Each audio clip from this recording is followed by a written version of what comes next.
Hi అందరికీ welcome back to our channel. మనకు state exam అయినా, సెంట్రల్ ఎగ్జామ్ అయినా కరెంట్ అఫైర్స్ అనేటివి కీ రోల్ ప్లే చేస్తాయి. అంటే మ్యాక్సిమం మార్క్స్ మనకు స్టార్టింగ్ నుండి కరెంట్ అఫైర్స్‌కి లింక్ చేసుకొనే ఇస్తారు. కాబట్టి ఈ వీడియోలో కరెంట్ అఫైర్స్ ఎలా చదవాలి అండ్ ఈరోజు కరెంట్ అఫైర్స్ ఏంది అనే దాని గురించి చూద్దాం. Let's watch. ఫస్ట్ ఈ ఆర్టికల్ అయితే చూడండి. Judiciary cannot tie president governor to timeline says SC. మనకు ఈ ఆర్టికల్ చూసినప్పుడు ఈ మొత్తం అవసరం లేదు. మన ఎగ్జామ్ పాయింట్ ఆఫ్ వ్యూలో మనం ఏం చూడాలంటే ఇది పాలిటిక్స్ సంబంధించింది ఆర్టికల్. కాబట్టి దీంట్లో మెన్షన్ చేసి ఏమేమి మెన్షన్ చేసిందంటే ఆర్టికల్ 200, ఆర్టికల్ 201. ఫస్ట్ ఆర్టికల్ 200 అంటే ఏంటిది, ఆర్టికల్ 201 ఏంటిది అనేది అది చూడండి. యాక్చువల్లీ ఈ ఆర్టికల్ న్యూస్లో ఎందుకు వచ్చిందంటే మనకు తమిళనాడు అనేది వాళ్ళు ఏ బిల్ పంపించినా కానీ అంటే సెంట్రల్ గవర్నమెంట్ అనేది యాక్సెప్ట్ చేస్తలేదు అనేది వాళ్ళ అప్పీల్ అన్నట్టు. దీనికి సుప్రీంకోర్టులో వాళ్ళు కేసు కూడా వేసిళ్ళు. అయితే దాని దృష్టిలో ఫస్ట్ ఆర్టికల్ 200, 201 ఎందుకు వచ్చిందంటే ఆర్టికల్ 200 పవర్ ఏంటంటే స్టేట్ లెజిస్లేటివ్లో ఏదైతే బిల్ పాస్ అవుతుందో ఆ బిల్ దాని తర్వాత రీకన్సిడరేషన్ కోసం గవర్నర్ దగ్గర పోతుంది. గవర్నర్కి 4 పవర్స్ ఉంటాయి. అంటే దాన్ని యాక్సెప్ట్ అని చేయొచ్చు, విత్ హోల్డ్ అని చేయొచ్చు, రీకన్సిడరేషన్ కన్నా పంపచ్చు, లేకపోతే రిజెక్ట్ అయినా చేయొచ్చు అన్నట్టు. ఒకవేళ గవర్నర్ అనేది దాన్ని రిజర్వ్ చేసిండు అనుకో, అంటే నెక్స్ట్ ఆయన్నే యాక్సెప్ట్ చేసి ఏం లేదు, ఆయన రిజర్వ్ చేసి రీకన్సిడరేషన్ ఫర్ ప్రెసిడెంట్కి పంపించింది అనుకో, అప్పుడు ఆ ఆర్టికల్ నెక్స్ట్ అది ఆర్టికల్ 201కి లింక్ చేస్తుంది. ఆర్టికల్ 201 ఏంటిది, ప్రెసిడెంట్ అనేది బిల్లుని యాక్సెప్ట్ అని చేయొచ్చు, లేకపోతే విత్ హోల్డ్ ఆర్ రిజెక్ట్ అని చేయొచ్చు అన్నట్టు. ఇది ఆర్టికల్ 201. నెక్స్ట్ ఇదే ఆర్టికల్లో ఆర్టికల్ 143 కూడా ఇచ్చిల్లు అన్నాడు. అంటే బిల్ అనేది ప్రెసిడెంట్ దగ్గర పోతే కొంచెం చాలా టైం పడుతుంది. అంటే ఒకవేళ బిల్ అనేది ప్రెసిడెంట్ దగ్గర పోయిందనుకో, ప్రెసిడెంట్ ఎన్ని అంటే టైం లిమిట్ అనేది లేదు, ఎన్ని సంవత్సరాలు కావచ్చు, అది డేస్ కావచ్చు, మంత్స్ కావచ్చు, అన్ని డేస్ ఆయన హోల్డ్ చేసుకునే పవర్ ఆయన దగ్గర ఉన్నది. దీనికి ఆర్టికల్ 142 అనేది కూడా న్యూస్ ఉన్నది.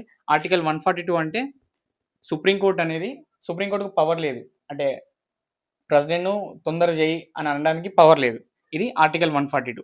నెక్స్ట్ ఆర్టికల్ 143 అనేది ఒకవేళ ప్రెసిడెంట్ దాన్ని యాక్సెప్ట్ చేయకుండా అట్లనే అతని దగ్గర విత్హోల్డ్ చేసుకున్నాడు అనుకో, అప్పుడు కూడా అంటే ఆ బిల్ యాక్సెప్ట్ చేయడానికి అంటే సుప్రీంకోర్టును ప్రెసిడెంట్ అడగాల్సిన అవసరం లేదు. ఓల్ ప్రెసిడెంట్ దగ్గరనే టోటల్ పవర్స్ ఉన్నాయి అన్నట్టు. బిల్ని యాక్సెప్ట్ చేయాలన్నా, రిజెక్ట్ చేయాలన్నా, రీకన్సిడరేషన్ చేయాలన్నా. నెక్స్ట్ ఈ ఆర్టికల్ చూడండి. ఈ ఆర్టికల్లో replicate finalize distribution through PDS across nation chief minister Revanth Reddy గారి అప్పీల్. అయితే ఫస్ట్ ఈ ఆర్టికల్లో మనకి ఇంపార్టెన్స్ ఏంటంటే, ఒకటి ఈ మినిస్టర్స్ ఉంటారుగా, అంటే స్టేట్ సెంట్రల్ మినిస్టర్స్, అప్పుడప్పుడు వాళ్ళ పేర్లు కూడా క్వశ్చన్స్ అడుగుతారు. ఈ ఆర్టికల్ ప్రకారం మన state ministry of civil supplies ఎవరంటే ఉత్తమ్ కుమార్ రెడ్డి. నెక్స్ట్ సెంట్రల్కి ఎవరంటే central union minister for civil supplies, ఆయనే ప్రహ్లాద్ జోషి అని ఉంటారు. ప్రహ్లాద్ జోషి గారు దానికి మినిస్టర్. నెక్స్ట్ పీడిఎస్ అంటే పబ్లిక్ డిస్ట్రిబ్యూషన్ సిస్టంలో మనకు సన్నబియ్యం ఇస్తున్నారు కదా. ఫస్ట్ ఈ పబ్లిక్ డిస్ట్రిబ్యూషన్ సిస్టమ్ అనేది అది స్టేట్ స్పాన్సర్డా, అంటే స్టేట్ గవర్నమెంట్ ఇస్తుందా, సెంట్రల్ గవర్నమెంట్ ఇస్తుందా అంటే అది సెంట్రల్లీ స్పాన్సర్డ్. అంటే సెంట్రల్ గవర్నమెంట్ కొంచెం షేర్ ఉంటుంది అండ్ స్టేట్ గవర్నమెంట్ కొంచెం షేర్ ఉంటుంది అన్నట్టు. నెక్స్ట్ ఈ ఆర్టికల్ చూడండి. ఈ ఆర్టికల్లో is federalism in retreat under single party hegemony. అంటే ఫస్ట్ మన ఇండియా అనేది ఫెడరల్ కంట్రీ అంటే ఓన్లీ స్టేట్ రూల్ కాకుండా both centre and state combined rule అనేది ఉంటుంది మన దగ్గర. అయితే కొన్నిటి దగ్గర ఈ ఆర్టికల్ ప్రకారంగా మనకు ఇంపార్టెంట్ ఏంటంటే, ఇప్పుడు జిఎస్టీ కలెక్షన్స్ ఉంటాయి కదా, జిఎస్టీ కలెక్షన్స్ అనేది మనకి 18% కడతాం అంటే కొన్నిటికి. ఫర్ ఎగ్జాంపుల్ ఏమైనా యాక్సెసరీస్ తీసుకున్నప్పుడు ఆ 18% అనేది ఓన్లీ సెంట్రల్ తీసుకోదు, ఓన్లీ స్టేట్ తీసుకోదు, ఆఫ్ పర్సెంటేజ్ ఉంటుంది. 9% సెంటర్కి, 9% స్టేట్కి. ఇక్కడ ఏమవుతుందంటే బీజేపీ రూల్ కాకుండా అపోజిషన్ రూల్ ఉండే స్టేట్స్ ఉన్నాయి కొన్ని.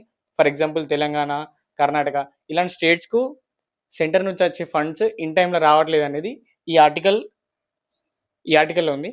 ఈ ఆర్టికల్లో ఇప్పుడు మనకి ఇంపార్టెంట్ అయితే ఇది, అంటే centrally sponsored schemes, next percentage of అంటే సెంటర్ పర్సంటేజ్, స్టేట్ పర్సంటేజ్ 99% నేను చెప్పినట్టు. నెక్స్ట్ ఈ ఆర్టికల్ చూడండి. 6 perform Gatka a form of martial art during religious procession making 350 years of martyrdom of Guru Tegh Bahadur in Jammu. Actually దీంట్లో మనం చూడాల్సి అంటే మన పాయింట్ ఆఫ్ వ్యూలో ఏం చూడాలంటే గట్కా అనే మార్షల్ ఆర్ట్ ఏ స్టేట్కు ఫేమస్ అనేది. ఇక్కడ 6 చేసి అంటే సిక్ కమ్యూనిటీ వాళ్ళు చేసిల్లు కాబట్టి మోస్ట్ 6 ఎక్కడ ఉన్నారు, మనకు పంజాబ్లో ఉన్నారు. కాబట్టి గట్కా అనేది పంజాబ్కి ఫేమస్ మార్షల్ ఆర్ట్స్. ఇదబ్బా ఫైనల్లీ కరెంట్ అఫైర్స్ ఎలా చదవాలి అన్నదానికి ఎగ్జాంపుల్. అంటే మనం ఎప్పుడైనా కరెంట్ అఫైర్స్ అనేది స్టాటిక్ సబ్జెక్ట్స్ ఉంటాయి కదా, స్టాటిక్ జనరల్ నాలెడ్జ్కు మనం ఎప్పుడైనా లింక్ చేసుకుంటూ చదవాలి. ఇప్పుడు ఫర్ ఎగ్జాంపుల్ నేను ఫస్ట్ దాంట్లో చెప్పినట్టు కాన్స్టిట్యూషన్కి లింక్ చేసిన, అంటే పాలిటీ దాంట్లో నుంచి ఆర్టికల్స్, ఓకే, అట్లా స్టాటిక్ లింక్ చేసుకొని చదివితే మాత్రమే, అంటే క్వశ్చన్స్ కూడా అట్లనే అడుగుతారు వాళ్ళు. కరెంట్ అఫైర్స్ అనేది సపరేట్ సబ్జెక్ట్ లాగా కాకుండా మనకు అన్ని సబ్జెక్ట్స్ని ఇంక్లూడ్ చేసుకొని క్వశ్చన్స్ వస్తాయి. మీరు కూడా ఎప్పుడైనా న్యూస్ పేపర్స్ ఆర్ న్యూస్ చూసినప్పుడు మన సబ్జెక్ట్స్ లింక్ చేసుకొని చదవండి.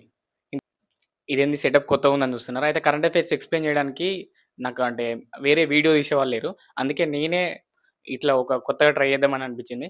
మీకు ఎట్లా అనిపించిందో లాస్ట్కు కామెంట్లో చెప్పండి. దాన్ని బట్టి నెక్స్ట్ వీడియో ఇట్లా చేయాలన్నా ఇంకా కొత్తగా ఏమైనా ఆలోచించాలా అని డిసైడ్ చేద్దాం. అంతే. Thanks for watching.